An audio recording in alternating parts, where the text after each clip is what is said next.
வணக்கம் அன்பர்களே. இன்றைய பதிவு 2024 வருடத்திற்குரிய குரு பெயர்ச்சி பலன்கள். பொதுவாக குரு என்பவர் தனக்காரகர், குழந்தை செல்வத்துக்கு அதிபதி, அனைத்து விதமான சுப காரியங்களை செய்யக்கூடிய காரிய கர்த்தா, கடவுளினுடைய அனுகிரகத்துக்கு சொந்தக்காரரான இந்த குரு பகவான் பெயர்ச்சியானது வருகின்ற மே மாதம் 1ஆம் தேதி நடைபெற இருக்கிறது. அதன்படி பார்க்கும் பொழுது குரு பகவான் மேச மனையிலிருந்து ரிஷப மனைக்கு பெயர்ச்சியாகிறார். அந்த ரிஷப மனை என்பது கால சக்கரத்தினுடைய 2வது வீடு, அதாவது தனஸ்தானம், குடும்பஸ்தானம், வாக்குஸ்தானத்தில் அமர்ந்து கொண்டு தனம் சார்ந்த விஷயத்தில் ஏற்றத்தையும் குடும்பத்தை அமைத்து கொடுக்கக்கூடிய நிகழ்விலும் தன்னுடைய பேச்சு வாக்கு பழிதம் கொடுக்கக்கூடிய வகையில் இந்த குரு பெயர்ச்சியானது அமைய இருக்கிறது அப்படின்னு சொல்லலாம். அப்போ குரு பார்த்தால் கோடி நன்மை என்கின்ற விதத்தில் அந்த ரிஷப மனையில் இருக்கின்ற குரு பகவான் கன்னி மனையையும் விருச்சிக மனையும் மகர மனையையும் பார்த்து அந்த இடத்தை புனிதப்படுத்த போகிறார். அப்போ ரிஷப வீட்டில் இருக்கின்ற குரு பகவானால இந்த 12 ராசியினருக்கும் என்ன மாதிரியான பலன்கள் என்பதை டீட்டெயிலாக நம்ம இப்ப பார்க்க இருக்கிறோம். மீனம் ராசி அன்பர்களே, இந்த 2024 குரு பெயர்ச்சியால மிகப்பெரிய மாற்றங்கள், திருப்பங்கள், உங்களுடைய முயற்சிகள் பலிதமாக கூடிய தன்மை, நிறைய பாக்கியங்கள் அனுபவிக்கக்கூடிய, லாபங்கள் பெருகக்கூடிய ஒரு நல்ல ராசி தான் இந்த மீன ராசி அப்படின்னு சொல்லணும். ஏன்னா குரு பகவான் 3ஆம் இடத்துல அமர்கிறார். 3ஆம் இடம் என்பது முயற்சி ஸ்தானம், தைரிய வீரியத்தை கொடுக்கக்கூடிய அமைப்பு அல்லவா. அப்ப எதையும் செய்யலாம், எதையும் சாதிக்கலாம் என்கின்ற உத்வேகத்தை தரக்கூடிய ஒரு பயிற்சியாக உங்களுக்கு அமைகிறது. அப்போ 3ஆம் இடம் என்பது புகழை தரக்கூடிய இடம். அப்போ உங்களுக்கு நீங்கள் செய்யக்கூடிய தொழிலாக இருந்தாலும் வேலையாக இருந்தாலும் உங்களுக்கு ஒரு புகழ், அங்கீகாரம், நீங்கள் யார் என்று சமூகத்துக்கு சொல்லக்கூடிய தன்மை, ஸோ அதனால் நீங்கள் செய்யக்கூடிய வேலையினால் புகழை அடையக்கூடிய ஒரு நல்ல வருடமாக உங்களுக்கு அமைகிறது. அந்த குரு பகவானும் பார்த்தீங்கன்னா எங்கே உட்கார்ந்துருக்கார் அப்படின்னா சுக்கிரனுடைய வீட்டில் உட்கார்ந்துருக்கார். அப்போ கலைத்துறையில் இருக்கக்கூடியவர்களுக்கு சாதிக்கக்கூடிய ஒரு நல்ல வருடமாக அமைகிறது. அதுவும் பர்டிகுலராக சொல்ல போனால் இசை சம்பந்தப்பட்ட துறையில், மியூசிக் சம்பந்தப்பட்ட துறையில், திரைப்பட துறையில் இருக்கின்றவர்களுக்கு சாதனை புரியக்கூடிய ஒரு நல்ல வருடமாக அமைகிறது. புதிய புதிய ஒப்பந்தங்கள் கிடைக்கும், அரசின் மூலமாக ஒப்பந்தங்கள் கிடைக்கக்கூடிய தன்மை, கலைத்துறையில் புதிய ஒப்பந்தங்கள் கிடைக்கக்கூடிய தன்மை, அதே சமயத்தில் அசையும் அசையா சொத்துக்கள் பத்திர பதிவு இந்த காலகட்டம் உங்களுக்கு நிச்சயமாக நடக்கும். அப்ப என்ன பண்ணுவீங்க, ஒரு வீடு வாங்குவீங்க, ஒரு இடம் வாங்கக்கூடிய யோகங்களை கொண்ட ஒரு குரு பயிற்சியாக அமைகிறது இந்த மீனராசி என்பர்களுக்கு. அதே சமயத்தில் அந்த குரு பகவான் தனது 5ஆம் பார்வையாக 7ஆம் இடத்தை பார்க்கிறார். அப்ப திருமண தடை இருந்து கொண்டிருந்தது கடந்த வருடத்தில் பார்த்தீங்கன்னா, ஆனா இப்போ அந்த 7ஆம் இடத்தை பார்க்கிறார். உங்களுடைய ராசிநாதனான சொல்லக்கூடியவனும் அந்த குரு பார்த்தால் கோடி நன்மை என்று சொல்வார்களே, ஸோ அந்த வகையில் 7ஆம் இடத்தை பார்த்து புனிதப்படுத்துவதனால திருமணம் சார்ந்த சுப காரியங்கள் உங்களுக்கோ உங்கள் குடும்ப உறுப்பினருக்கோ நடக்கக்கூடிய நிகழ்வுகளை ஏற்படுத்தும். அதே சமயத்தில் கணவன் மனைவி 2 பேரும் செட்டில் ஆகக்கூடிய தன்மை ஏற்படுத்தும். கணவன் ஆலையும் அல்லது மனைவியாலையும் அவங்களுக்கு வரக்கூடிய சொத்துக்களினுடைய சேர்க்கை என்பதும் இந்த காலகட்டம் உங்களுக்கு இருக்கிறது. அதே சமயத்தில் கூட்டு தொழிலில் இருந்து அதில் சின்ன சின்ன பிரச்சனையாகி இருந்துகின்றவர்களுக்கெல்லாம் அந்த கூட்டு தொழில் இருக்கக்கூடிய பிரச்சனைகள் விலகக்கூடிய ஒரு நல்ல காலகட்டம். கூட்டு தொழிலின் மூலமாக நல்ல லாபங்கள் பெறக்கூடிய தன்மையும் இந்த காலகட்டம் உங்களுக்கு சிறப்பாக இருக்கிறது. சமூகத்தில் பார்த்தீங்கன்னா நற்பெயர் கிடைக்கக்கூடிய தன்மை, சமூகத்தில் ஈடுபாடு இருக்கும், சமூகத்தில் உங்களுக்கு அங்கீகாரம் கிடைக்கக்கூடிய தன்மைகள் இந்த காலகட்டத்தில் இருக்கிறது. பெரிய மனிதர்களினுடைய தொடர்புகளை ஏற்படுத்தும்.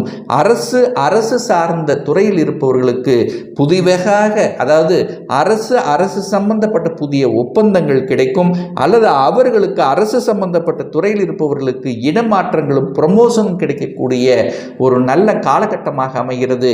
அந்த குரு பகவான் சப்தம பார்வையாக அந்த 9ஆம் இடமான பாக்கியஸ்தானத்தை பார்க்கிறார். அப்போ கடந்த காலத்தில் பார்த்தீங்கன்னா இந்த சனி பகவான் 9ஆம் இடத்தை பார்த்து அந்த 9ஆம் இடமான பூர்வீகத்தை கெடுத்து கொண்டிருந்தது. ஆனால் இப்போ உங்கள் ராசிநாதன் அந்த 9ஆம் இடத்தை பார்க்கறதுனால பூர்வீகம் செல்லக்கூடிய தன்மை, பூர்வீகம் சார்ந்த விஷயத்தில் இருந்து வந்த பிரச்சனைகள், பாக பிரச்சனை, சொத்து பிரச்சனை, அண்ணன் தம்பி அக்கா தங்கச்சிக்குள்ள இருந்து வந்த பிரச்சனைகள், இது எல்லாமே விலகக்கூடிய ஒரு நல்ல காலகட்டமாக அமைகிறது. அப்போ பாக்கியங்கள் பெருகக்கூடிய தன்மை. அப்போ கடந்த காலத்தில் எந்த பாக்கியங்கள் நமக்கு கிடைக்கலையே என்று ஏங்கி தவித்து கொண்டிருந்தவர்களுக்கு நல்ல பல பாக்கியங்கள். என்ன பாக்கியம்? குழந்தை பாக்கியம் இல்லையா? நிச்சயமா இந்த வருடத்தில் ஒரு மழலை சத்தம் உங்கள் குடும்பத்தில் கேட்கக்கூடிய வாய்ப்புகள், சந்தர்ப்பங்கள் மிகுதியாக இருக்கிறது. தன பாக்கியம் கிடைக்கலையா? நல்ல உழைப்பு பெற்ற அந்த உழைப்பு கேட்ட ஊதியம் கிடைக்கலையே, எனக்கு ஒரு பதவி கிடைக்கலையே, ஒரு ப்ரமோஷன் கிடைக்கலையே, ஆனால் தொழிலை விரிவுபடுத்த முடியலையே. ஸோ இந்த மாதிரி இருக்கின்றவர்களுக்கு எல்லாமே இப்போ லாபஸ்தானத்தை அந்த குரு பார்க்கறதுனால தன காரகன் என்று சொல்லக்கூடிய குரு பகவான், 10ஆம் அதிபதி என்று சொல்லக்கூடிய அந்த குரு பகவான் 11ஆம் இடத்தை பார்க்கிறார். அப்ப 11ஆம் இடம் என்பது லாபத்தை கொடுக்கக்கூடிய அமைப்புலவா. அப்போ இந்த வருடம் உங்களுக்கு லாபத்தை தரக்கூடிய ஒரு நல்ல வருடம். பணம் கிடைக்கும். பணம் எந்த வழி, நீ எந்த தொழிலில் இருந்தாலும் அந்த தொழில் மூலமாக லாபத்தை அனுபவிக்கக்கூடிய தன்மை, அதுவும் குறிப்பாக சொல்லிக் கொடுத்தல், போதனைகளை செய்வது, ஸோ இந்த மாதிரி தன்னுடைய பேச்சு அறிவை வச்சு செய்யக்கூடிய தொழில்கள் மூலமாக ஒரு நல்ல வருமானத்தை பெற்றுத்தரக்கூடிய அமைப்பு. அப்போ குரு 10ஆம் அதிபதியாக இருக்கிறதுனால அந்த போதனைகளை செய்வது, சட்டம், நீதித்துறை, வங்கி சார்ந்த விஷயங்கள், தங்கம் சார்ந்த துறையில் இருக்கின்றவர்களுக்கும் கூடுதல் வளர்ச்சி பெறக்கூடிய ஒரு நல்ல வருடமாக உங்களுக்கு அமைகிறது. அப்போ அந்த 2ஆம் இடத்தை சனி பார்க்கறதுனால என்ன, குடும்பம் சார்ந்த விஷயத்துல மட்டும் நீங்க கொஞ்சம் விட்டு கொடுத்து அனுசரணையோடு செல்லணும் அப்படிங்கிறத மைண்டில் வச்சுக்கோங்க. ஏன்னா உங்க ராசிலேயே ராகு இருக்கார். அப்ப சர்ப்ப கிரகங்களுடைய தொடர்பு இருக்கிறதுனால நிச்சயமாக, அதாவது கணவன் மனைவி உங்களுக்குள்ளே பிரச்சனை வருதோ இல்லையோ, மற்றவர்களுடைய குறுக்கீடு, குடும்ப உறுப்பினர்களின் குறுக்கீடு அல்லது அந்நியர்களுடைய குறுக்கீடு உங்க குடும்பம் சார்ந்த விஷயத்தில் வரும். ஆனால் அது வராம பார்த்து கொள்வதும், நீங்க மற்றவர்களின் விஷயத்தில் தலையிடாமல் இருப்பதுமே சால சிறந்தது என்பதை ஞாபகத்தில் வைத்துக் கொள்ளுங்கள். ஏன்னா அந்த சனி பகவான் 12ஆம் இடத்திலிருந்து இப்போ உங்களுக்கு 7.5 சனியில விரைய சனியாக இருந்து அந்த சனி பகவான் குடும்பஸ்தானத்தை பார்க்கறதுனால குடும்பத்தில் குழப்பத்தை விளைவிக்கக்கூடிய தன்மை இருக்கிறதுனால குடும்பம் சார்ந்த விஷயத்தில் கொஞ்சம் கவனம், எச்சரிக்கையாகவும், கணவன் மனைவி சார்ந்த விஷயத்தில் கொஞ்சம் விட்டு கொடுத்து அனுசரணையோடு செல்லணுங்கிறதையும் ஞாபகத்தில் வைத்துக் கொள்ளுங்கள். அந்த 2ஆம் இடம் என்பது வாக்குஸ்தான அதிபதி அல்லவா. அப்போ நீங்கள் எதை வாக்கு கொடுக்கணுமோ அதை மட்டும் நீங்கள் கொடுக்கணும். தேவையில்லாமல் கொடுத்தீங்கன்னா அதில் பிரச்சனை உருவாக்கக்கூடிய தன்மையும் உங்களுக்கு ஏற்படுத்திவிடும் அப்படிங்கிறதையும் ஞாபகத்தில் வைத்துக் கொள்ளுங்கள். அதே சமயத்தில் பணம் கையாளுகின்ற விஷயத்தில் கரெக்டாக இருந்துக்குங்க. ஏன்னா தனஸ்தானத்தை பார்க்குறார் அல்லவா. அப்போ சனி 2ஆம் இடத்தை, தனத்தை எங்கேயாவது ஒரு இடத்துல கெடுக்கணும். அப்போ முன்பின் தெரியாதவர் நம்பி பணத்தை கொடுக்க வேண்டாம். தான் தொழிலை ஆரம்பிக்கிறேன், இதில் போட்டால் அதிக வட்டி கிடைக்கும், நான் இன்னொரு தொழிலை ஆரம்பிக்கிறேன், ஒரு கூட்டு தொழிலை செஞ்சு நீங்களும் வந்து சேர்ந்துக்குங்க, இந்த மாதிரி ஆசை வார்த்தை சொல்லி நம்பி செய்யக்கூடிய விஷயத்துக்கு இன்வால்வ் ஆக வேண்டாம். ஏன்னா அடுத்த வருடம் பார்க்கும்போது, அதாவது அடுத்த 2025 பார்த்தீங்கன்னா உங்களுடைய சனி பகவான் உங்கள் லக்னம் ராசியிலே வந்து உட்கார்ந்து 7.5 சனி ஜென்ம சனியாக இருக்கக்கூடிய அந்த காலகட்டத்தில் நீங்கள் நினைச்சது எல்லாமே தப்பாக போயிடும். அப்போது தொழிலை ஆரம்பிக்கணும் அப்படின்ன அந்த ஆசைகள் இருந்தால் கூட நல்ல அலசி ஆராய்ந்து பார்க்கணுங்கிறதை மட்டும் ஞாபகத்தில் வைத்துக் கொள்ளுங்கள். ஆனால் இந்த வருடம் உங்களுக்கு பெரிய பாதிப்பு ஏற்படுத்த போவதில்லை. பட் அடுத்த வருடம் உங்களுக்கு குழப்பத்தையும் ஒரு பிரச்சனையும் கொடுப்பதற்கு வாய்ப்பு இருக்கு. ஸோ அதற்கு அச்சாணி அடித்தளம் போட வேண்டாம் அப்படிங்கிறதையும் ஞாபகத்தில் வைத்துக் கொள்ளுங்கள். குழந்தை சார்ந்த விஷயங்கள், குழந்தை பிறப்பு சம்பந்தப்பட்ட விஷயத்தில் இருந்து வந்த தடைகள் அத்தனையும் விலகக்கூடிய தன்மை, எதிரி தொல்லைகள் நிச்சயமாக உங்களுக்கு இருக்கும். அந்த எதிரிகள் இனங்கண்டு கொண்டு அதற்கு தகுந்த மாதிரி செயலாற்றக்கூடிய தன்மைகளை கொடுக்கும். அதே சமயத்தில் வம்பு வழக்கு சம்பந்தப்பட்ட இந்த மாதிரியான விஷயத்துக்கு செல்லாமல் இருப்பதும் உங்களுக்கு சிறப்பை ஏற்படுத்தி கொடுக்கும்.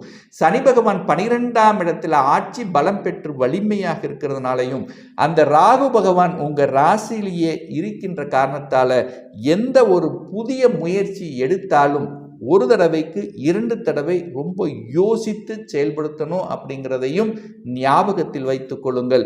குருவின் மூலமாக உங்களுக்கு நற்பலன் நடக்கப் போகிறது.